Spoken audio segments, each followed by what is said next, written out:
Hi, I'm Angie Austin with Oil and Gas 360, and we are here at EnerCom's 2018 Oil and Gas Conference in Denver, Colorado. And joining us is Jim Park. Welcome, Jim. Jim is the CEO and Director with GeoPark. Welcome. Thank you, Angie. Let's talk about a quick rundown of your company's core assets, where they are and what they are, okay? And then we'll briefly talk about your approach to drilling and developing them. Great. Well, we set out to build the first true Latin American independent. So we're focused on building an independent in Latin America. That is the region with the second biggest resource potential in the world. Oh, wow. It's a welcoming business environment, and it has the financial returns which beat most of North America and the rest of the world. It also is a place where you have the capital, the tools, the people that you need to successfully build a business, and there's no competition. While all of our oil brothers here are scrambling over every acre in North America, this southern continent has been left wide open. Sounds like a very different environment from here. And so we've built a portfolio where we have this platform across it. We're in 5 countries, 9 basins, 30 different blocks, and over 5 million acres. We got our start in Chile, where we're the first private oil and gas company. We then went to Colombia, where in just 5 years we've gone from 0 to becoming the 3rd largest operator.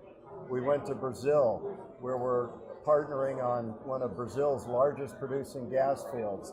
The next stop was Peru, where the Peruvian government invited GeoPark to operate and lead them back to the upstream business in a project that could be transformational for both Peru and us.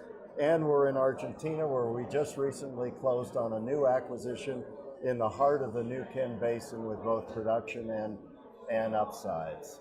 Wow. Well, let's move on to the next question then, because this will perfectly cover it. What's something that you've learned, Jim, from drilling and producing assets in multiple Latin American countries?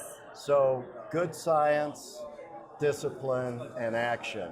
We have, since we've built our company for the long term, we have invested heavily in our people, and from that we start with good science on the geoscience side and creatively looking at the opportunities we have. As a result, we've brought new play types to existing proven basins that have completely unlocked new opportunities inside each of those areas. We're also tight-fisted operators, where we're safe, fast, low-cost drillers and extremely efficient in our operating and good problem solvers. And then also working internationally, it's critical to operate within the environments and the communities where you're operating. So those we've excelled at working with the communities and being good neighbors in creating a compatible environment where we work.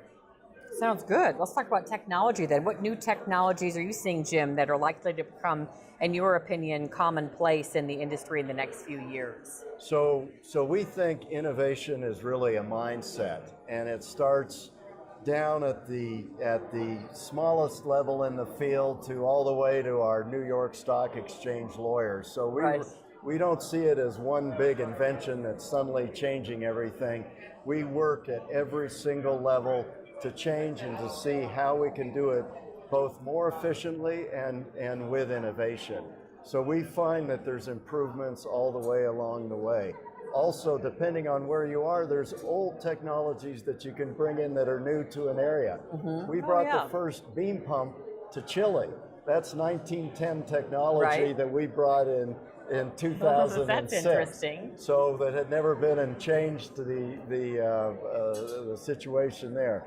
So, and of course, working across an entire continent with multiple countries, multiple blocks, data collection is an extremely key part of something that the new technology is showing us and how we can more effectively work. We're using new technology in our drilling in Colombia, where we're borrowing some of the most advanced things that come from the unconventional work that's being done in North America to Colombia. Sounds exciting. Let's talk about the the industry coming out of the most recent period of declining oil prices. So what's next in your view? What should oil and gas companies be focusing on in the next few years as we hope things continue to go up? Well, I think we need to prepare for living in a volatile oil world. We've got volatility, so that means cost efficiency, capital strength, and cash flow stability. We have beaten down our costs so much that 90% of our production is cash flow positive at $25 to $30 a barrel. We have a strong balance sheet. We've got over $100 million of cash. And our cash flow stability, we're going to have over $300 million of EBITDA this year, and that just keeps growing and spitting out more cash as we go forward. Wow. All right, let's talk about key points to make about GeoPark, like the takeaway from your presentation at this year's conference. What do you want people to be talking about or taking away from it? Well, I think that so anybody that wants to participate in this unique opportunity in Latin America, we're the right vehicle. We're the only company with the people, the assets, the tools, the reputation, the capital, and this self-funding platform. We're paying for our own growth from our own cash flow. We're able to build our business like a real business, right, where you're growing from your own cash flow in this area.